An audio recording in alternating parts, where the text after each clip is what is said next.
Namanya orang mencintai itu kan ada terkadang dengan berjalannya waktu, dengan kumpul setiap hari 24 jam, maka sesuatu yang sebelumnya tidak tampak dari keburukan pasangan, itu satu persatu mulai tampak.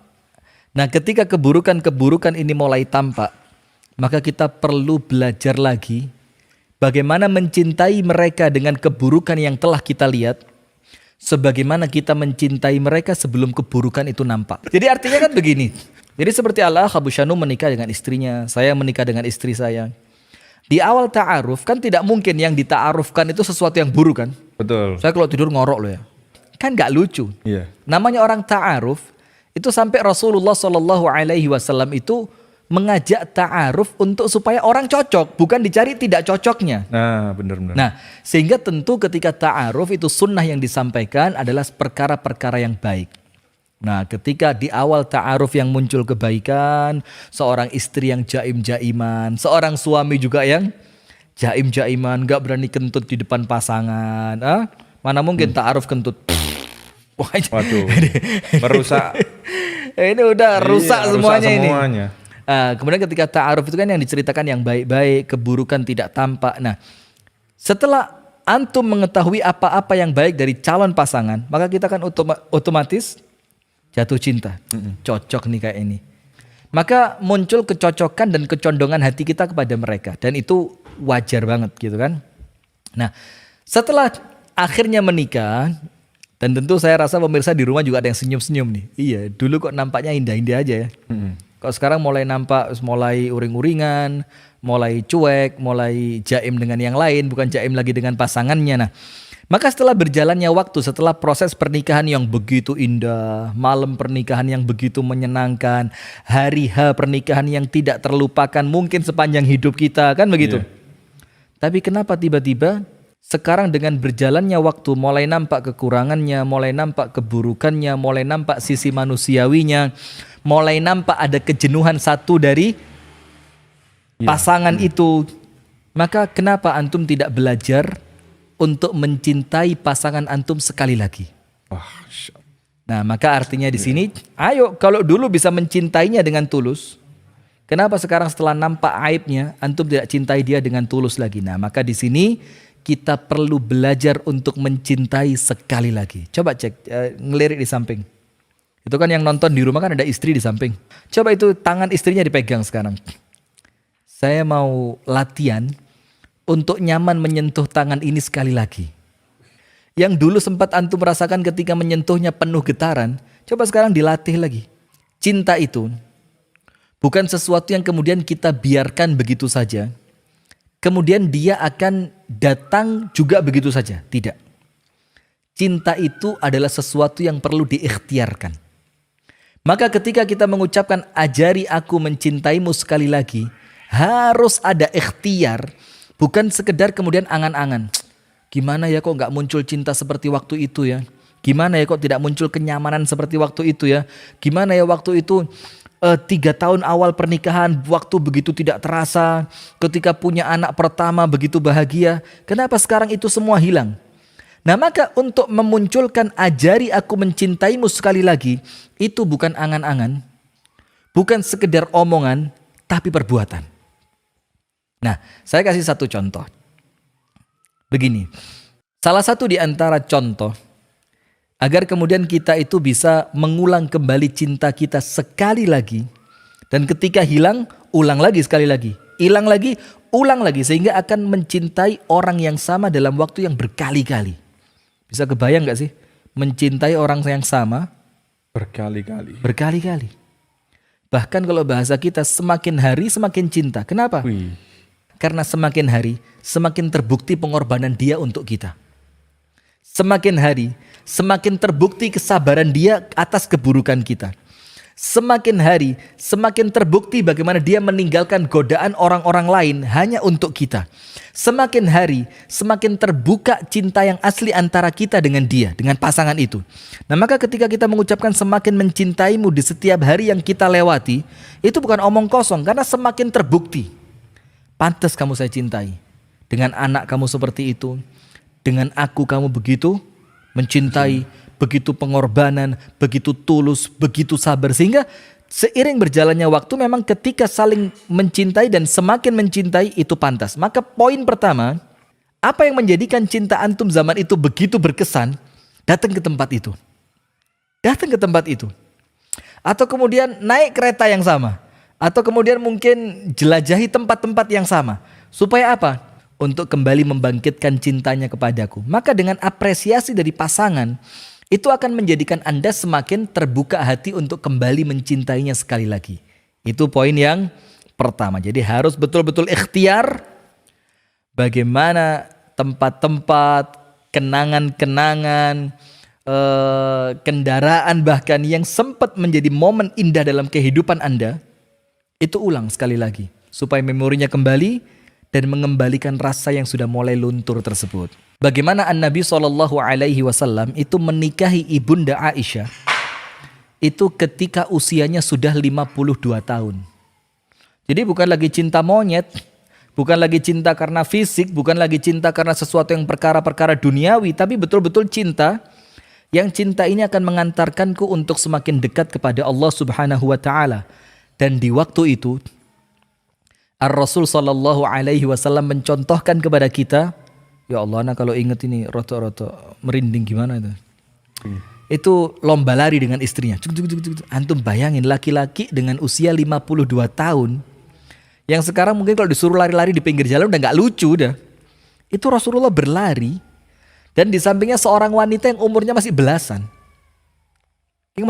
Dan saat itu Ibunda Aisyah radhiyallahu taala anha menang dalam perlombaan lari. Dan ingat pemirsa, menangnya belum tentu karena Ibunda Aisyah lebih kuat. Karena Rasulullah usia 52, berperang beliau, artinya fisiknya masih kuat. Tapi ingin menyenangkan bagaimana istrinya yang masih kecil ini betul-betul merasa bahagia karena dia menang. Dan ingat, di penghujung usianya Rasulullah sallallahu alaihi wasallam, ketika badan Ibunda Aisyah mulai sedikit lebih gemuk dibanding ketika masih muda dahulu, itu Rasulullah kembali mengajaknya untuk berlomba lari. Dan saat itu, karena mungkin lemak yang sudah memberatkan tubuh Ibunda Aisyah radhiyallahu taala anha, ternyata Rasulullah yang menang pertandingan. Kemudian Rasulullah mengatakan, kemenanganku saat ini untuk membayar kekalahanku saat itu.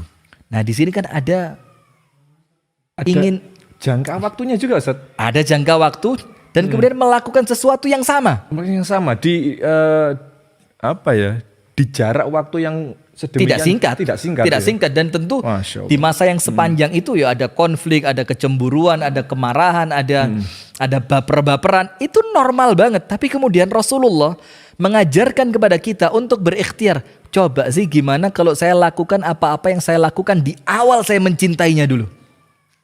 Ini artinya apa? Ajarkan kepadaku mencintaimu sekali lagi. Ingat pemirsa yang dirahmati oleh Allah, pada surah Maryam, tepatnya pada ayat yang ke-96. Innalladzina amanu. Sesungguhnya orang yang iman kepada Allah. Maka artinya di sini syarat pertama harus memiliki keimanan yang sama. Artinya tidak mungkin akan terwujud cinta dan kasih sayang dari pasangan yang hidup beda agama. Karena sekarang kan lagi digembar-gemborkan kan, artis yang nikah beda agama. Awalnya baik, lama-lama tahu sendiri kan. Dan mudah-mudahan semoga Allah memperbaiki rumah tangga kita semua. Poin pertama, innalladzina amanu, orang-orang yang beriman. Wa amilus salihati, dan mereka melakukan amal salih. Apa yang akan Allah hadiahkan kepada mereka? Untuk rumah tangga Anda. Tengok itu pasangan di sebelah Anda. Lihat itu wajahnya sekarang. Lihat mungkin tubuhnya tidak selangsing dulu. Lihat mungkin wajahnya tidak sesegar dulu. Lihat mungkin tangannya tidak sekokoh dulu. Tapi bagaimana memunculkan cinta sekali lagi kepada pasangan yang mungkin secara fisik tidak seindah dulu. Tapi Anda bisa memunculkan cinta sama percis ketika fisiknya masih indah ketika pertama Anda berjumpa dengannya. Allah katakan, innalladzina amanu wa amilus salihati. Sesungguhnya orang yang iman, orang yang beriman kepada Allah, dan orang-orang yang melakukan amal salih. Jadi dia beriman kepada Allah, di dalam rumah tangganya makmur dengan amal soleh. Amal soleh itu apa? Ajak istrinya ngaji bersama, ajak istrinya sholat bersama, ajak istrinya berpuasa bersama, ajak bahkan istrinya zikir pagi dan petang bersama. Jadikan rumah tangga itu tempat untuk kita bersosial kepada orang lain, sedekah, mengunjungi orang-orang fakir miskin, membantu orang-orang yang memerlukan. Jadikan rumah tangga kita ini makmur, deras dengan amal soleh.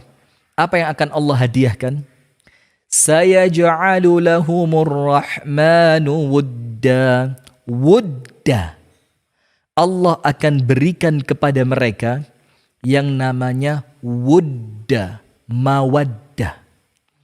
Jadi apabila rumah tangga kita sekarang cintanya mulai luntur, warna-warna indah yang dulu ada sekarang mulai memudar, kulit-kulit yang dulu enak dipegang sekarang sudah mulai kasar, ya kan? Kemudian cara berbicara yang dulu sopan sekarang mulai ngegas, ya kan? Nah, maka bagaimana supaya keadaan yang berubah ini tidak merubah cinta Anda? Kuncinya satu, innalladzina amanu, perbaiki iman Anda kepada Allah. Wa amilus shalihat, jadikan rumah tangga makmur dengan amal soleh. Kenapa? Karena Allah Ta'ala yang berjanji, Allah akan berikan ke dalam rumah tangga itu wudda. Beda antara hub dan wud. Kalau hub, mahabbah, itu sekedar cinta dari lisan. Aku suka sama kamu, aku nyaman sama kamu. Tapi wudda, mawaddah, itu cinta yang terekspresikan di dalam perbuatan. Maka Allah kasih bukan cuma perasaan cinta kembali kepada pasangan, tapi yang Allah kasih bagaimana sikap antum. Mulai ngegas ini. Allah akan kasih kepada antum bagaimana sikap yang betul-betul sikap ini mencerminkan bahwa antum mencintai pasangan. Syaratnya iman, yang kedua amal saleh. Nah, itu poin yang kedua. Jadi memang cinta ini rezeki dari Allah. Karena itu rezeki, maka harus dijaga. Karena apabila kita tidak menjaganya, maka rezeki itu akan usang. Seperti yang kita sempat sampaikan kemarin. Ingat gak? Kopi itu sempat panas. Ya. Tapi kau diamkan. Akhirnya dia menjadi dingin. Poin ketiga. Ini untuk pasangan-pasangan yang kemudian Anda merasa udah ilfil sama pasangan ya. Yang dulu gak ketemu sehari udah bingung, panik. Kemudian sekarang justru kalau ketemu malah panik, malah bingung, malah nggak nyaman. Nah, ini ada yang salah. Maka jangan lupa, sebagaimana yang saya telah sampaikan sebelumnya, cinta itu merupakan anugerah yang Allah berikan ke dalam hati kita. Maka ketika cinta itu adalah murni pemberian Allah, bukanlah sesuatu yang bisa dibuat-buat. Maka saya duduk nyaman dengan Abu Shanum. Tentu berbeda ketika saya duduk dengan orang lain. Saya dengan teman-teman di SDO, saya merasa nyaman, ada kecocokan, ada frekuensi yang sama dalam candaan, dalam keseriusan, ketika kita safar bareng juga seru-seruan. Dan ini semuanya adalah seperti yang Rasulullah SAW sampaikan, al-arwah junudun mujannada. Ruh kita ini adalah pasukan-pasukannya Allah yang digerakkan. Apabila dia searah, sejenis, maka akan bertemu. Apabila dia tidak searah dan tidak sejenis, maka dia akan berpisah. Begitupun cinta itu. Ketika Rasulullah mengatakan untuk Ibunda Khadijah, aku diberikan rezeki oleh Allah kecintaan kepada Ibunda Khadijah. Berarti kita yakin rezeki dari siapa? Allah. Berarti ketika cinta dikatakan oleh Rasul itu adalah rezeki, berarti kita mintanya kepada siapa? Kepada Allah. Allah. Gak usah ngemis sama istri. Gak usah ngemis sama suami. Gak usah ngemis sama mertua. Ya anakmu gak cinta lagi sama aku. Atau ngomong bahkan sama anak. Ayahmu, ibumu sudah tidak lagi cinta kepadaku. Buat apa? Kita punya Allah. Zat yang al-wadud. Wahuwal ghafurul wadud. Dan dialah Allah yang maha pengampun dan maha mencintai. Al-wadud. Maka Allah yang maha mencintai akan memberikan cinta itu kepada Anda di dalam rumah tangga. Di dalam sebuah doa yang diajarkan oleh Rasul SAW, kita diperintahkan untuk meminta 3 cinta. Apa Rasul katakan kepada kita? Bacalah doa, Allahumma inni as'aluka hubbak. Ya Allah, aku memohon kecintaanmu. Maknanya kita minta supaya kita bisa mencintai Allah. Dan termasuk dalam makna itu kita minta agar kemudian Allah mencintai kita.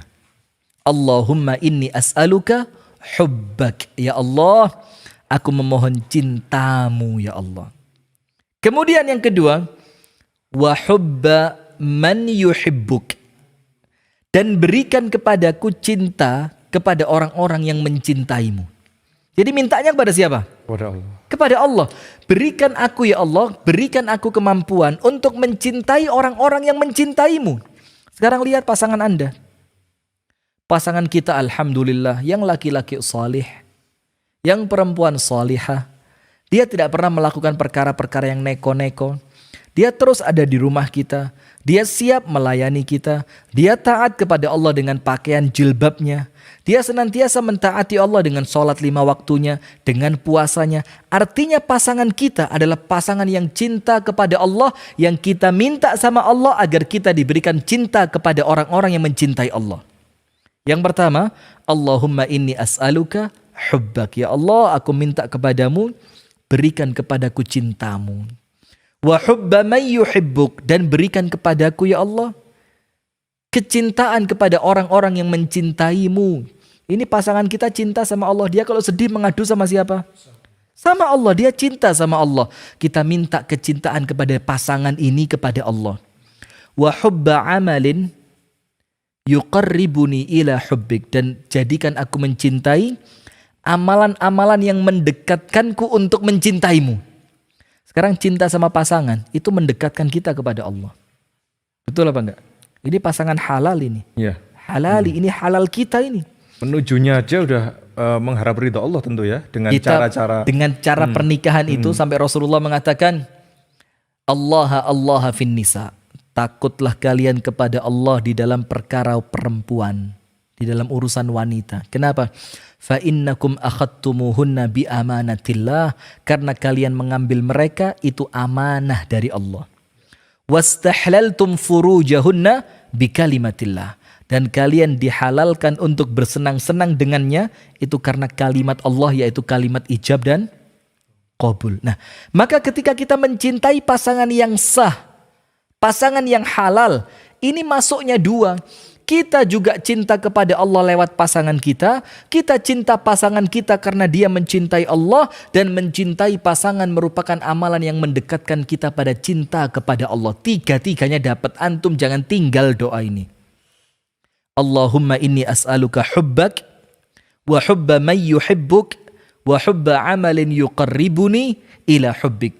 Rezekikan kepadaku cintamu ya Allah, cinta orang-orang yang mencintaimu ya Allah, dan cinta yang mendekatkanku, dan cinta amalan yang mendekatkanku untuk mencintaimu.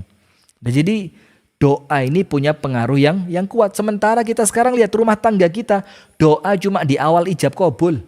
Padahal salah satu peran penting untuk menjaga keharmonisan rumah tangga itu doa. Itu poin yang ketiga. Terakhir, poin yang keempat. Untuk mendapatkan pasangan yang saat ini menjadi istri atau suami sah kita, itu ikhtiarnya nggak ringan. Ya. Jadi jangan lupakan perjuanganmu untuk mendapatkan pasanganmu saat ini yang dulu perjuangannya berat. Kamu rela kehilangan segalanya untuk dia. Lo masa sekarang tiba-tiba cinta itu memudar dan tanpa rasa sama sekali. Jadi kenapa ketika di awal antum betul-betul berikhtiar menjadikan pasangan antum itu yakin bahwa aku laki-laki yang pantas kamu cintai. Bahkan pun sebaliknya, mungkin waktu itu calon istri kita meyakinkan kita bahwa aku perempuan yang memang pantas untuk kamu cintai. Nah, sekarang ketika di awal pertemuan, kita perlu meyakinkan calon pasangan kita. Kita perlu tunjukkan, bahkan kita kita punya planning jauh ke depan. Sampai nanti kalau punya anak, pendidikannya seperti apa. Itu kan menunjukkan aku bukan cuma suka, aku siap. Gitu loh. Nah, sekarang ketika itu mulai pudar, kenapa antum gak lakukan yang sama? Artinya coba diyakinkan sekali lagi. Kamu pantas aku cintai. Coba ceritakan sama aku apa yang menjadikan kamu pantas saya cintai. Dan sebaliknya, kita juga begitu kepada pasangan kita. Ketika pasangan kita mulai nampak menurun mulai ininya tampak ya. Moodnya mulai gak asik, ketemu udah mulai gak seru gitu ya. Itu maka Jelaskan sama pasangan kita, aku tetap pasanganmu yang pantas kamu cintai. Tunjukkan sama dia, ketika kamu seperti itu, aku melakukan ini. Ketika kamu seperti itu, aku ada di sini. Ketika kamu dalam keadaan terpuruk, aku yang menguatkanmu. Nah, maka jangan kemudian ketika pasangan itu mulai pudar cintanya, Anda pasrah. Alah nggak apa-apa, udah mau ngapain sih? Gak usah ngotot, malah malu-maluin, ntar bertepuk sebelah tangan. Loh jangan. Tapi Anda kemudian bangkitkan semangat zaman dulu ketika Anda meyakinkan pasangan, ketika Anda begitu yakin untuk meluluhkan hatinya itu begitu berat. Dan Anda berani ikhtiar. Terus kenapa sekarang hanya karena cintanya pudar, Anda tidak melakukan sesuatu yang sama untuk itu? Bisa connect gak di sini? Iya. Nah, sehingga pada poin yang keempat di sini artinya, ayo ingat-ingat. Antum mendapatkan dia bukan sesuatu yang mudah. Antum meyakinkan dia untuk menjadi pasangan antum bukan sesuatu yang ringan. Dan antum berani lakukan itu, sesuatu yang berat, bahkan resikonya ditolak kalau sampai dia nggak yakin kan. Tapi antum bisa. Kemudian kenapa sekarang tidak bermujahadah? Sampai Allah Ta'ala berfirman dan kita fahamkan kepada pemirsa, al-ibratu bi umumil lafzi la bi khususis sabab. Pelajaran dari ayat Al-Quran itu keumuman lafaz, bukan kekhususan asbabun nuzulnya. Jadi ketika lafaz itu bisa dipelajari secara umum, maka makna umum itu yang kita pakai. Apa itu? Walladzina jahadu fina lanahdiyannahum subulana. Orang-orang yang betul-betul bersungguh-sungguh, bermujahadah, berikhtiar di jalan kami. Termasuk di jalan kami, itu mengajarkan cinta sekali lagi pada pasangan kita. Apa Allah bilang? Lanahdiyannahum subulana. Kami buka untuk dia jalan untuk mencapai kesuksesannya. Man jadda wajada. Orang yang bersungguh-sungguh Allah akan berikan. Man sara ala darbi wasal. Barang siapa yang berjalan pada tracknya, maka cepat atau lambat dia bakal sampai. Barakallahu fikum wa jazakumullah.